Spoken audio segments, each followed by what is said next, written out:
దేశంలో ఉన్నటువంటి అట్టడుగు వర్గాల ప్రజల బ్రతుకును మార్చలేకపోయారు. కానీ ఒకే ఒక బాబాసాహెబ్ అంబేద్కర్ తన కలము ద్వారా, భారత రాజ్యాంగం ద్వారా ఈ దేశ ప్రజలకి అందరి తలరాతలను మార్చినటువంటి దేవదేవుడు డాక్టర్ బాబాసాహెబ్ అంబేద్కర్. మీ తలరాతను కూడా మార్చిండు బాబాసాహెబ్ అంబేద్కర్. కానీ వారిని పక్కన పెట్టి మీరు ఈ రకంగా మాట్లాడడం మిస్టర్ అమిత్ షాజీ, ఇది అత్యంత సిగ్గుచేటైన విషయం. మీరు ఏ ఒక్క క్షణము కూడా హోంశాఖ మంత్రిగా మీరు అక్కడ ఉండటానికి వీల్లేదు. మీకు నిజంగానే చిత్తశుద్ధి ఉంటే, మీకు నిజంగానే భారత రాజ్యాంగం మీద అభిమానం ఉంటే, ప్రేమ ఉంటే మీరు వెంటనే రాజీనామా చేయాలి.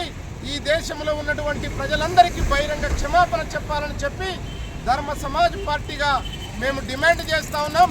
రాబోయే కాలంలో మీరు క్షమాపణ చెప్పకపోయినా, మీరు రాజీనామా చేయకపోయినా మీ సంఘ్ పరివార శక్తుల గురించి, మీ భారతీయ జనతా పార్టీ గురించి, ఈ దేశంలో ఉన్నటువంటి అట్టడుగు వర్గాల ప్రజలకి మీ కుట్ర ఏంటో, మీ అంతరంగ రహస్యం ఏంటో ప్రజలందరికీ బోధిస్తాం. రాబోయే కాలంలో మీ అందరికీ రాజకీయ సమాధి చేస్తామని చెప్పి ధర్మ సమాజ్ పార్టీగా మేము హెచ్చరిస్తా ఉన్నాం. జై భీమ్, జై భారత రాజ్యాంగం, జై హో అంబేద్కర్, జై హో అంబేద్కర్.